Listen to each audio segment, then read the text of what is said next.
Halo semuanya, ayah dan bunda, para praktisi dan mahasiswa.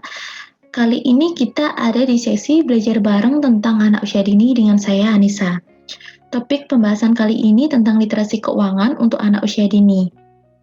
Literatur yang dipakai pada penjelasan ini akan ditulis di description box. Pada saat kita mau mengajarkan tentang literasi keuangan untuk anak usia dini, banyak sekali pertanyaan. Di antaranya adalah, kenapa penting mengajarkan literasi keuangan untuk anak usia dini? Tantangan apa saja dalam mengajarkan literasi keuangan untuk anak? Lalu bagaimana caranya? Sumber belajar apa yang bisa saya akses untuk belajar literasi keuangan untuk anak usia dini? Apakah ada panduan khusus untuk orang tua maupun praktisi tentang literasi keuangan untuk anak usia dini? Lalu, apa manfaatnya jika anak belajar tentang literasi keuangan? Menurut 24th Century Skill dari World Economic Forum, literasi finansial merupakan dari foundational literasi. Hal tersebut juga selaras bahwa dalam kehidupan sosial, anak akan selalu bersinggungan terhadap transaksi penggunaan uang. Memahami dan mengelola keuangan sudah menjadi bagian dari kecakapan hidup. Pembelajaran tidak hanya diberikan secara teoritis kepada anak-anak, tetapi secara kontekstual dan sesuatu yang memang dibutuhkan dan bersinggungan dengan kehidupannya. Ada suatu quote dari Clark Aldrich yang menyatakan bahwa there are two reasons to learning something, either because you need it or because you love it. Masyarakat yang memiliki pemahaman literasi keuangan yang baik tentang pengetahuan, keterampilan, keyakinan, sikap, dan perilaku, maka akan berpengaruh terhadap inklusi keuangan, terhadap akses, ketersediaan produk dan layanan jasa keuangan, penggunaan produk dan layanan jasa keuangan, serta kualitas, dan dapat mewujudkan masyarakat yang sejahtera. Praktik global yang sering kali terjadi adalah meningkatnya investasi ilegal dan vintage peer-to-peer akan terus berkembang jika permintaan dan minat masyarakat tinggi. Untuk mencegah hal tersebut, maka perlu adanya perbaikan kualitas SDM tentang literasi keuangan. Salah satu sektor yang dapat digunakan sebagai pengembangan SDM adalah melalui pendidikan. Berdasarkan penelitian yang dilakukan oleh James Joseph Heckman yang berjudul Invest in Early Childhood Development, Reduce Deficit, Strengthen the Economy, dan penelitian ini juga mendapatkan Nobel di bidang ekonomi. Dalam grafik Return to a Dollar Invested memberikan informasi bahwa investasi pendidikan yang dilakukan pada anak usia dini memiliki keuntungan lebih tinggi yang dilakukan dengan mengkomparasikan analisis manfaat biaya untuk program sekolah di Amerika Serikat dengan hasil penelitian bahwa investasi pendidikan anak usia dini dapat menghemat anggaran dan penghasilan keuntungan yang lebih banyak daripada investasi pendidikan yang dilakukan pada jenjang lebih lanjut. Kondisi awal pada pengenalan literasi keuangan yang pertama adalah pendidikan literasi keuangan lebih umum diajarkan pada jenjang SMA maupun perguruan tinggi. Hal tersebut juga dilakukan oleh OJK, Otoritas Jasa Keuangan, dengan judul Training of Trainer atau TOT, bidang literasi keuangan yang diikuti pada guru jenjang SMA sederajat. Karena pada jenjang SMA terdapat mata pelajaran ekonomi, sedangkan literasi finansial pada guru jenjang pendidikan anak usia dini belum dilakukan. Yang kedua, perencanaan pembelajaran tanpa objek dan tujuan yang jelas capaian perkembangannya. Jadi pengajaran yang dilakukan hanya menimbulkan kesenangan secara emosional saja, tetapi tidak jelas tujuannya sebenarnya untuk mengembangkan aspek apa. Lalu yang ketiga, kesulitan menggunakan metode yang tepat untuk memberikan pengajaran bermakna dan mudah dipahami oleh anak tentang literasi keuangan. Tantangan untuk mengajarkan literasi keuangan diantaranya adalah yang pertama, pembelajaran bermakna dengan pendekatan kontekstual, memberikan pengajaran yang sesuatu yang dekat dengan anak, sehingga anak merasa relate dan dapat melakukannya dan dan adanya perubahan tingkah laku. Dan yang kedua, pengetahuan literasi keuangan dasar untuk anak. Apa saja sih pengetahuan-pengetahuan dasar yang perlu dipahami anak tentang literasi keuangan? Yang ketiga, keterampilan cerdas mengelola keuangan. Anak tidak hanya tahu, tetapi anak juga terampil untuk mengelola keuangan. Dan yang terakhir, adanya perubahan sikap dalam kehidupan sehari-hari, yang artinya anak sudah bisa mengimplementasikan dalam kehidupan nyata. Aksi yang bisa dilakukan adalah yang pertama, mengenalkan ciri fisik uang dan jenis uang. Ciri fisik uang, uang ada uang kertas dan ada uang koin. Masing-masing uang kertas juga ada beragam, masing-masing koin juga. Yang mana di situ tidak hanya beragam, tetapi anak juga memahami bahwa masing-masing dari uang tersebut memiliki nominal yang berbeda-beda. Lalu jenis uang. Semakin semakin ke sini kita semakin familiar ya dengan uang secara virtual. Misalkan kita bisa kenalkan ke anak-anak tentang apa itu kartu ATM, apa itu penyimpanan uang secara online. Dan yang kedua, dikenalkan tentang tempat penyimpanan uang. Misalkan dikenalkan bank, lalu dikenalkan dengan tabungan atau biasa kita sebut dengan celengan. Lalu kita kenalkan dengan mesin ATM. Rata-rata anak beranggapan bahwa bank dan mesin ATM itu adalah tempat pencetak uang, bukan penyimpanan uang, yang artinya adalah kalau tempat pencetak uang itu terus memproduksi uang dan dia bisa mengambil sesuka hatinya tanpa uang itu bisa habis. Tetapi kalau tempat penyimpanan uang, anak-anak akan diajarkan bahwa jika uang itu terus diambil karena itu tempat penyimpanan dan sifatnya sementara, maka uang tersebut akan bisa habis untuk digunakan dan akhirnya tidak punya tabungan lagi. Dan mengenalkan anak tentang sharing, saving, dan spending. Sharing, anak mulai dikenalkan tentang donasi, bahwa di situ juga ada hak orang lain yang perlu anak-anak tahu. Misalkan anak bisa diperkenalkan dia harus donasi kepada siapa, lalu apa saja manfaat donasi, misalkan untuk mengembangkan rasa empati anak-anak. Terus yang kedua, saving atau menabung. Jadi anak-anak diajarkan untuk menabung dan anak-anak harus didiskusikan juga bahwa tabungannya ini nanti tujuannya untuk apa. Karena itu anak juga merasa bahwa apa yang dia lakukan itu nggak semata-mata dia menabung, tetapi ada goals-nya. Kalau misalkan anak mulai dia ingin mengeluarkan tabungannya, maka kita bisa untuk mengingatkan kepada anak bahwa tujuan dia menabung di awal tadi apa. Lalu spending, membelanjakan. Anak perlu diberikan pengertian bahwa berapa persen sih uang yang harus dibelanjakan, apa akibatnya jika kamu membelanjakan uang kamu terlalu banyak.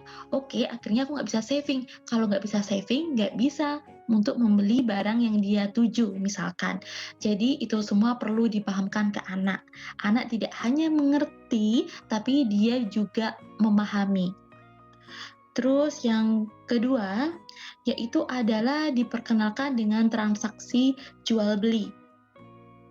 Uang sebagai alat transaksi, uang sebagai alat pertukaran barang dan jasa, dan uang juga memiliki nilai mahal dan murah. Anak perlu mendapatkan penjelasan bahwa ketika terjadi penjualan dan pembelian, maka uang bertukar dengan barang. Ketika anak membeli barang, dalam pikirannya ia menerima barang, namun sulit untuk bisa memahami bahwa ada sesuatu di dalam kepemilikannya yang harus diambil. Dalam hal ini adalah uang. Anak dikenalkan dengan berbagai macam profesi. Dari berbagai macam profesi ini juga memiliki jam kerja. Anak juga dikenalkan job desk dari profesi tersebut, sehingga anak mengetahui bahwa dengan bekerja dan melakukan job desk yang dilakukan dan dalam waktu tertentu maka akan menghasilkan upah. Di sini maka anak akan memahami bahwa uang itu didapatkan dengan usaha. Jadi tidak serta-merta. Jadi anak akan lebih bisa menghargai dan menggunakan uang itu dengan bijak. Strategi literasi keuangan yang bisa dilakukan di sekolah yaitu adalah dengan pengembangan SDM. Yang pertama, pendidikan guru tentang implementasi literasi keuangan sesuai jenjang. Yang kedua, pelatihan pembuat APE tentang literasi keuangan. Yang ketiga, forum diskusi warga sekolah tentang literasi keuangan. Akses sumber belajar. Yang pertama, tersedianya buku-buku tentang literasi keuangan. Buku-buku tentang literasi keuangan ini akan dibahas juga ke tahapan selanjutnya tentang akses yang bisa dimanfaatkan untuk belajar literasi keuangan. Yang kedua, alat peraga dan bermain permainan tentang literasi keuangan. Anak bisa membuat lagu tentang literasi keuangan, misalkan menabung atau berdonasi ataupun bermain peran. Dan yang ketiga adalah menciptakan ekosistem yang literate finansial, penyelenggaraan open house untuk sekolah yang mengembangkan literasi keuangan. Dan memanfaatkan akses sumber belajar. Akses sumber belajar tentang literasi keuangan ini sangat beragam dan banyak.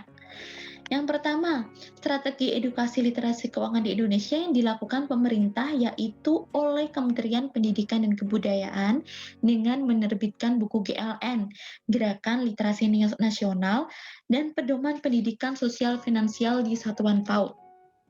Upaya pemerintah dalam edukasi literasi keuangan juga dilakukan oleh OJK bekerja sama dengan ADB, Asia Development Bank, menerbitkan buku literasi keuangan untuk anak usia dini dengan mengusung tema mengenalkan konsep, kegunaan uang, kebutuhan dan keinginan, serta dapat menumbuhkan budaya menabung dan konsep berbagi.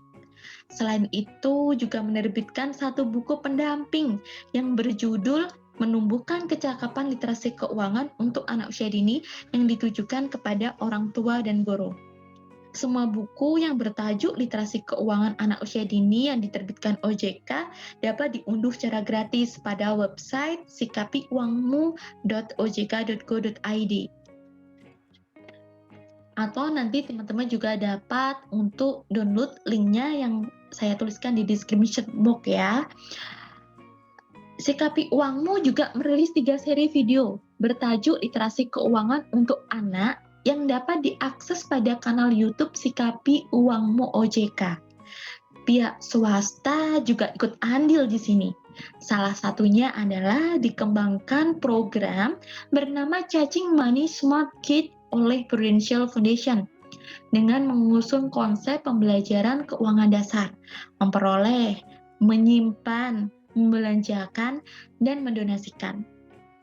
Program Cacing juga muncul pada kartun webtoon dengan menampilkan video literasi keuangan pada platform digital YouTube channel Cacing Video yang tersedia dalam berbagai bahasa, termasuk dalam bahasa Indonesia. Selain itu juga memiliki platform Instagram Cacing ID dan website www.cacing.cartoonnetworkasia.com yang berisi tentang edukasi keuangan untuk anak usia dini yang dapat dimanfaatkan secara gratis oleh orang tua, pendidik, dan anak usia dini. Kolaborasi literasi keuangan yang dapat dilakukan di sekolah diantaranya adalah Career Days. Contoh kegiatannya adalah kegiatan literasi finansial bersama orang tua, mengundang dan melibatkan orang tua dan publik untuk melakukan kegiatan literasi keuangan bersama peserta didik, seperti Career Days, yang juga bertujuan untuk memperkenalkan anak didik pada beragam jenis profesi yang bersifat saling melengkapi dan menumbuhkan empati anak pada program profesi yang ada di masyarakat.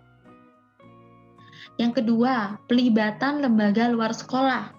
Pelibatan BUMN dan DUDI pada kegiatan literasi finansial di sekolah. Sharing session dengan mengundang pihak publik untuk berbagi tentang cara mereka mengaplikasikan literasi finansial di dalam profesi dan kehidupan mereka sehari-hari. Dalam sesi ini bisa juga dengan muridnya atau siswanya, bisa juga dengan orang tuanya, sehingga orang tua pun juga dapat menerapkan bagaimana sih literasi keuangan yang bisa diterapkan di rumah. Dan yang ketiga adalah project-based learning yang bersifat interdisipliner. Kegiatan besar di sekolah, pekan kewirausahaan, dan kegiatan market day. Pengenalan keuangan dasar, memperoleh, membelanjakan, menabung, dan berdonasi. Bahkan kegiatan wirausaha, anak akan dikenalkan dengan kegiatan menjual dan membeli, yang dalam artian dia juga akan memahami artian dari memperoleh barang dan mengeluarkan uang. Anak perlu belajar bahwa ketika ia menerima uang atas hasil jerih payahnya membuat sesuatu, maka jerih payahnya itu harus diberikan kepada orang lain, atau dia jual setelah ia menerima uang sebagai ganti atas karyanya.